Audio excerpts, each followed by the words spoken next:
నమస్తే, welcome to Tejaswi media.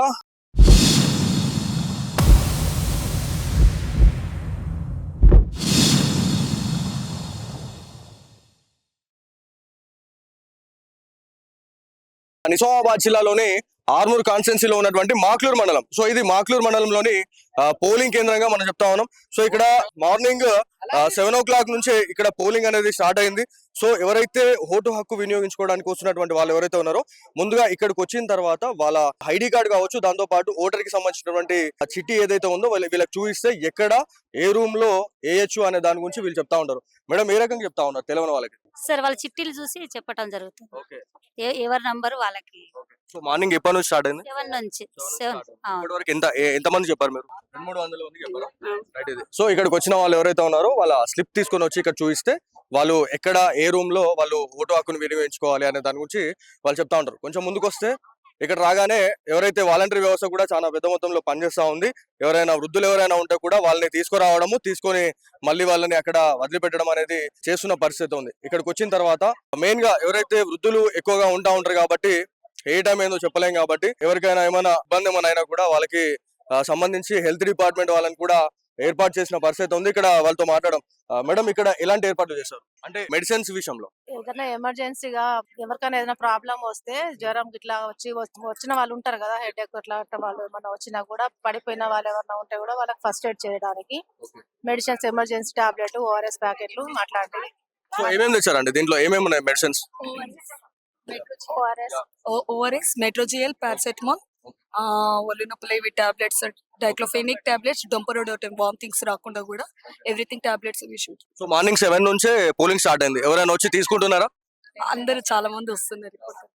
ఇది ఈ రకంగా ఉంటది. వైద్యం అనేది ఖచ్చితంగా ఉండాలి కాబట్టి ఎవరైనా వాళ్ళకి ఏమైనా చక్కెర వచ్చినా లేకపోతే ఏమైనా హెడేక్ లాంటి ఏమైనా ఉన్నా కూడా వీళ్ళు ఇక్కడికి వచ్చి మీరు మెడిసిన్ తీసుకోవచ్చు అని చెప్పి చెప్తా ఉన్నారు.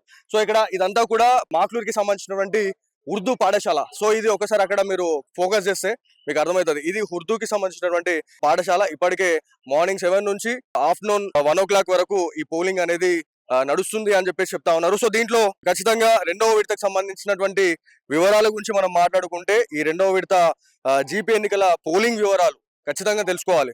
సో పోలింగ్ సమయం గురించి మనం మాట్లాడుకుంటే 7 గంటల నుంచి 1 గంటల వరకు ఈ పోలింగ్ అనేది నిర్వహిస్తున్నాం అని చెప్పేసి ఎన్నికల అధికారులు అయితే చెప్పడం జరిగింది. సో దీంట్లో మొత్తం ఎన్ని స్థానాలకి పోటీ చేస్తా ఉన్నారు అనే దాని గురించి మనం మాట్లాడుకుంటే మొత్తం సర్పంచ్ స్థానాలు 196. సో ఏకగ్రీవమైనటువంటి సర్పంచ్ స్థానాలు 38. ఎన్నికలు జరుగుతున్నటువంటి సర్పంచ్ స్థానాలు 158. సో పోటీ చేస్తున్నటువంటి అభ్యర్థుల సంఖ్య చూసుకుంటే 568 మంది పోటీలో అయితే బరిలో అయితే ఉన్నారని చెప్పేసి మనం మాట్లాడుతా ఉన్నాం. సో మొత్తం వార్డ్ సంఖ్యలు, వార్డుకి సంబంధించినటువంటి స్థానాల గురించి మనం మాట్లాడుకుంటే 1760 మంది స్థానికులు అయితే వార్డ్ స్థానాలు అయితే ఉన్నాయని చెప్పేసి మనం మాట్లాడుతా ఉన్నాం. దీంట్లో ఏకగ్రీవంగా ఎన్నికైనటువంటి వార్డుల గురించి మనం మాట్లాడుకుంటే 674 మంది ఏకగ్రీవంగా వాళ్ళు ఎన్నుకున్నారు అని చెప్పేసి మనం మాట్లాడుతా ఉన్నాం. ఎన్నికలు జరుగుతున్నటువంటి వార్డులు ఏవైతే ఉన్నాయో 1081 వార్డులలో ఎన్నికలు అయితే జరుగుతా ఉన్నాయి. సో పోటీలో ఉన్నటువంటి అభ్యర్థులు ఎంతమంది అని అంటే 2634 మంది ఈ పోటీలో అయితే ఉన్నారు. సో ఓటర్లకు సంబంధించి మనం మాట్లాడుకుంటే 2,38,838 మంది ఓటు హక్కును ఈ రోజు వినియోగించుకోబోతా ఉన్నారు అని చెప్పేసి ఎన్నికల అధికారులు అయితే చెప్తున్న పరిస్థితి ఉంది. సో మొత్తానికి ఎన్ని ఓటింగ్ ఏదైతే పోలింగ్ కేంద్రాలు ఉన్నాయని చెప్పేసి మనం మాట్లాడుకుంటే 1476 ఏవైతే పోలింగ్ కేంద్రాలు ఉన్నాయని చెప్పేసి మనం మాట్లాడుతా ఉన్నాం. క్లారిటీగా మనం మాట్లాడుకుంటే దీంట్లో ఎక్కడెక్కడ ఏకగ్రీవమైనాయి అనే దాని గురించి మనం మాట్లాడుకుంటే మనకు ఒక ఇన్ఫర్మేషన్ అయితే వచ్చింది. సో రెండవ విడత జీపీ ఎన్నికలకు సంబంధించినటువంటి వివరాలు 38 గ్రామ సర్పంచ్లకు సంబంధించి ఏకగ్రీవమైనాయి అని చెప్పేసి మనం మాట్లాడుకుంటా ఉన్నాం. సో అధికారులు తెలిపినటువంటి వివరాల ప్రకారం మాక్లూరులో 7 గ్రామ పంచాయతీలు ఏకగ్రీవమైనాయి. సో దీంట్లో మనకి ఈ రెండో విడతలో ఎన్ని గ్రామ పంచాయతీల్లో ఎన్ని మండలాల్లో ఏకగ్రీవంగా సర్పంచ్లు ఎన్నుకోబడింది అనే దాని గురించి మనం మాట్లాడుకుంటే దీంట్లో దర్పల్లి మండలంలో 6 గ్రామ పంచాయతీలు ఏకగ్రీవమైనాయి. సో డిచ్పల్లి మండలంలో 7, ఇందల్వై మండలం, దాంతో పాటు నిజామాబాద్ రూరల్ మండలం కి సంబంధించి మనం మాట్లాడుకుంటే మొత్తం 4. సో మాక్లూరులో మనం ఆల్రెడీ చెప్పినాం 7 గ్రామ పంచాయతీలు ఏకగ్రీవమైనాయి. సో మోపల్ మండలంలో 1, సిరికొండ మండలంలో 6, జగన్పల్లి మండలంలో 3 గ్రామ పంచాయతీ సర్పంచ్లు ఏకగ్రీవమయ్యారని చెప్పేసి మనకు ఎన్నికల అధికారులు అయితే తెలిపిన పరిస్థితి ఉంది. సో మొత్తానికి మిగిలినటువంటి 158 సర్పంచ్ పదవులు ఏవైతే ఉన్నాయో దీనికోసం 558 మంది బరిలో ఉన్నారు అని చెప్పేసి మనం మాట్లాడుకుంటా ఉన్నాం. ఎందుకంటే హోరాహోరీగా వాళ్ళు ప్రచారం నిర్వహించడం జరిగింది. దాంతో పాటు వాళ్ళ ప్రత్యర్థులను ఓడించేందుకు విశ్వ ప్రయత్నాలు అయితే చేస్తా ఉన్నారు. గతంలో లేని విధంగా ఈసారి మెయిన్ గా 70% ఎవరైతే సర్పంచ్ ఎన్నికల్లో నిలబడ్డ వాళ్ళు ఎవరైతే ఉన్నారో దాంట్లో మొత్తం యంగ్స్టార్సే ఉన్నారండి. సో గతంతో పోలిస్తే ఈసారి మెజారిటీలో ఏదైతే దాంతో పాటు ఎవరైతే మనకి ఈ నించునే ప్రక్రియలో చూసుకుంటే యంగ్స్టార్సే ముందుకు రావడం అనేది నిజంగా ఇది ఒక శుభ సూచికం అని చెప్పేసి మనం మాట్లాడుకోవాలా. సో ఇక్కడికి వచ్చినటువంటి వాళ్ళు ఎవరైతే ఉన్నారో ఇదంతా పోలింగ్ కేంద్రానికి సంబంధించినటువంటి రూమ్స్ అండి. ఎక్కడెక్కడ వాళ్ళకి సంబంధించినటువంటి వార్డ్సే కావచ్చు, లేకపోతే వాళ్ళకి సంబంధించినటువంటి రూమ్స్ ఏవైతే ఉన్నాయో వాళ్ళు అక్కడికి వెళ్ళి క్యూ లైన్ లో మీరు నిలబడితే మీకు ఆ సీరియల్ నెంబర్ ప్రకారం అయితే లోపలికి వెళ్ళి వాళ్ళు ఓటు హక్కును వినియోగించుకునే పరిస్థితి ఉంటుందని చెప్పేసి మనం మాట్లాడుతా ఉన్నాం. సో ఇక్కడ అధికారుల గురించి మనం మాట్లాడుకోవాలా. దాదాపు ఇక్కడ ఎస్ఐ గారితోని మనం మాట్లాడినాము. 10 మంది నుంచి 15 మంది పోలీస్ బందోబస్తును కూడా ఏర్పాటు చేయడం జరిగింది. ఎందుకంటే ఇది ఒక మాక్లూర్ హెడ్ క్వార్టర్ కాబట్టి ఎప్పుడు ఎలాంటి ఇన్సిడెంట్ అవుతుందో తెలియదు కాబట్టి. ఎందుకంటే చాలా గ్రామాలలో కూడా మనం చూస్తున్నాం.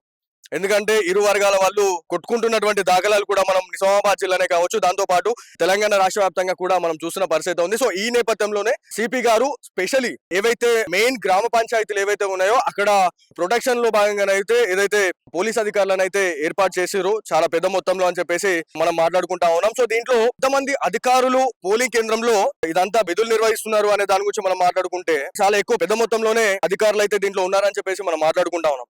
సో ఇక్కడ నిజామాబాద్ జిల్లాలో 2వ విడతలో ఎన్నికలకు సంబంధించినటువంటి ఏర్పాట్లు అయితే సర్వం సిద్ధమైనాయని చెప్పేసి మనం మాట్లాడుతా ఉన్నాం. సో దీంట్లో ఎన్ని లక్షల మంది ఓటు హక్కును వినియోగించుకోబోతా ఉన్నారు అనే దాని గురించి మనము ఇదివరకు మనం మాట్లాడడం. 2,38,838 మంది ఓటు హక్కును వినియోగించుకోబోతా ఉన్నారని చెప్పేసి మనం మాట్లాడుతా ఉన్నాం. దీంట్లో పోలింగ్ కేంద్రాల గురించి మనం మాట్లాడుకుంటే 1476 పోలింగ్ కేంద్రాలు అయితే ఏర్పాటు చేశారు. సో ఉదయం 7 గంటల నుంచి మధ్యాహ్నం 1 గంటల వరకు ఈ పోలింగ్ ప్రక్రియ అనేది కొనసాగుతా ఉంటదని చెప్పేసి మనం మాట్లాడుకుంటా ఉన్నాం. దీంట్లో అధికారులు ఎంతమంది దీంట్లో ఈ ఎన్నికల ప్రక్రియలో వాళ్ళు విధులు నిర్వహిస్తున్నారు అనే దాని గురించి మనం మాట్లాడుకుంటే చాలా పెద్ద మొత్తంలోనే అధికారులు ఉన్నారు. సో ఎంపీఓలు 1476 మంది, ఎంపీఓలు 1937. సో మైక్రో అబ్జర్వర్స్ ఎవరైతే ఉన్నారో వాళ్ళు 56 మంది అండి. సో జోనల్ అధికారులు 34 మంది విధుల్లో ఉన్నారు. సో సిబ్బంది తరలింపులకు సంబంధించి 53 రూట్లు కేటాయించడం జరిగింది. మధ్యాహ్నం 2 గంటల వరకు ఈ కౌంటింగ్ ప్రక్రియ అనేది కొనసాగుతుంది అని చెప్పేసి మనకు తెలుస్తా ఉంది. సో దీంట్లో ఎన్నికల అధికారులు పూర్తి ఏర్పాట్లు అయితే చేశారు. సో ఎలాంటి అవాంఛనీయ సంఘటనలు ఎదుర్కోకుండా అన్ని ఏర్పాట్లు అయితే చేయడం జరిగిందని చెప్పేసి నిజామాబాద్ ఎన్నికల అధికారి అయితే స్పష్టం చేయడం జరిగింది. సో ఇందులో భాగంగానే మనం మాక్లూర్ మెయిన్ గ్రామ పంచాయతీ, ఇది చాలా క్రూషియల్ గ్రామ పంచాయతీగా కూడా మనం చెప్తాం. ఇది ఒక కీ రోల్ ప్లే చేసేటువంటి గ్రామంగా చెప్తాం. ఎందుకంటే గతంలో కూడా మాక్లూర్ అనగానే ఎన్నికలకు సంబంధించినటువంటి విషయాల్లో మనం మాట్లాడుకుంటే ఇది ఒక కీ రోల్ ప్లే చేస్తుంది ఆ రాజకీయాల్లో అని చెప్పేసి మనం మాట్లాడుతూ ఉన్నాం. సో ఇందులో భాగంగానే ఇక్కడ ఏర్పాట్లు, దాంతో పాటు ఎలాంటి అవాంఛనీయ సంఘటనలు జరగకుండా ఉండేందుకు పోలీస్ అధికారులను కూడా చాలా పెద్ద మొత్తంలో బందోబస్తు అయితే నిర్వహించిన పరిస్థితి ఉంది.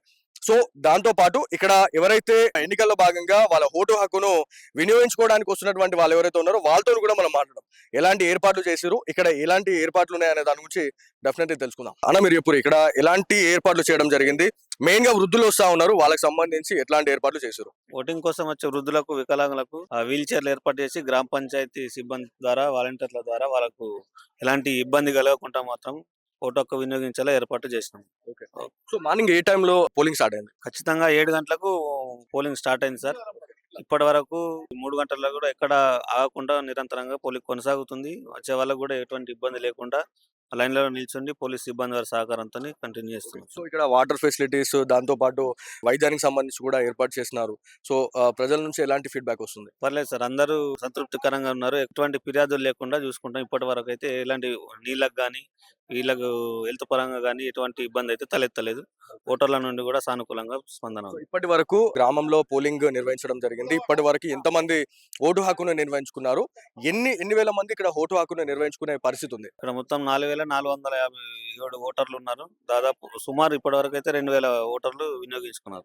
థ్యాంక్ యూ అండి. సో ఇది మొత్తానికి ఇక్కడ ఉన్నటువంటి సిచ్యువేషన్ ఏ రకంగా ఉంది, ఎన్ని వేల మంది వేసినారు, దాంతో పాటు ఎన్ని వేల మంది ఇక్కడ ఓటు హక్కు ఉంది అనే దాని గురించి అయితే మనకి సెక్రటరీ గారు చెప్పిన పరిస్థితి ఉంది. సో పూర్తిగా ఇక్కడ పోలింగ్ కేంద్రాల్లో నిజామాబాద్ జిల్లాలో పలు మండలాల్లో ఇవాళ పోలింగ్ నిర్వహిస్తున్న పరిస్థితి ఉంది. దీంట్లో ఎలాంటి అవాంఛనీయ సంఘటనలు ఎదుర్కోకుండా ఎన్నికల అధికారులు, నిజామాబాద్ జిల్లా రిటర్నింగ్ అధికారి అయితే చాలా క్లియర్ గా చెప్పారు, ఎక్కడైనా ఏమైనా అవకతవకలు జరిగినా కూడా వాళ్ళపైన సస్పెన్షన్ కావచ్చు, దాంతో పాటు మెమోలు కూడా జారీ చేశామని చెప్పేసి చెప్పిన పరిస్థితుల్లో అన్ని ఏర్పాటు చేశారు. ఇక్కడ జీపీ సిబ్బందితో, దాంతో పాటు ఎవరైతే ఇక్కడ ఉన్నటువంటి వాలంటరీ వ్యవస్థ ఏదైతే ఉందో ప్రతి వాళ్ళతో కూడా ఇదంతా కూడా చేసిన పరిస్థితి ఉంది. సో మొత్తానికి ఇది ఉర్దూ మీడియం కి సంబంధించినటువంటి స్కూల్ గా మనం చెప్తా ఉన్నాం. సో ఇక్కడ లాస్ట్ కు ఒకసారి చూద్దాం ఇక్కడ ఏ రకంగా వాలంటరీ వ్యవస్థ పనిచేస్తా ఉంది అనేది మీకు క్లారిటీగా కళ్ళ కట్టినట్టు చూడొచ్చు. జీపీ సిబ్బందితోని వాళ్ళు ఎవరైతే ఓటు హక్కును వినియోగించుకోవడం అనేది నిజంగా, ఎందుకంటే ఇప్పుడున్న రోజుల్లో ఓటు హక్కుని చాలా తక్కువ మంది వినియోగించుకుంటా ఉన్నారు. ఎందుకంటే ఖచ్చితంగా ఓటు హక్కు వేస్తేనే ఒక మంచి నాయకుడిని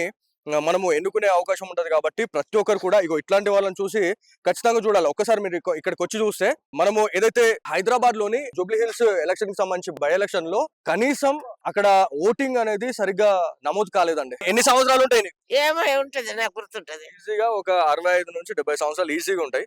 సో ఇట్లాంటి వాళ్ళని చూసి యంగ్స్టర్స్ ఎవరైతే ఉన్నారో డెఫినెట్లీ నేర్చుకోవాలా. సో ఈ టైంలో వాళ్ళు నడవరాని పరిస్థితుల్లో కూడా వాళ్ళు వచ్చి అలా ఓటు హక్కు నిర్వహిస్తున్నారు అంటే ఒక్కసారి ఆలోచించండి. మెయిన్ గా యంగ్స్టర్స్ కి ఒక మెసేజ్ అయితే ఇవ్వాలి ఈ విషయంలో. Thank you. ఈ రకంగా ఇక్కడ ఓటు ప్రక్రియ అనేది జరుగుతా ఉంది. సో ఎక్కడెక్కడ ఏ రకంగా ఉంది అనే దాని గురించి మీరు చూస్తే క్లారిటీగా మీకు కనిపిస్తా ఉంటది. అంటే ఓటు హక్కు అనేది ఖచ్చితంగా ప్రతి ఒక్కరు వినియోగించుకోవాలి. ఒక మంచి నాయకుడిని అయితే వాళ్ళు నిలబెట్టుకున్న టైం కూడా వచ్చిందని చెప్పేసి మనం మాట్లాడుతా ఉన్నాం. సో ఇది మొత్తానికి మాక్లూరులో ఉన్నటువంటి సిచ్యువేషన్.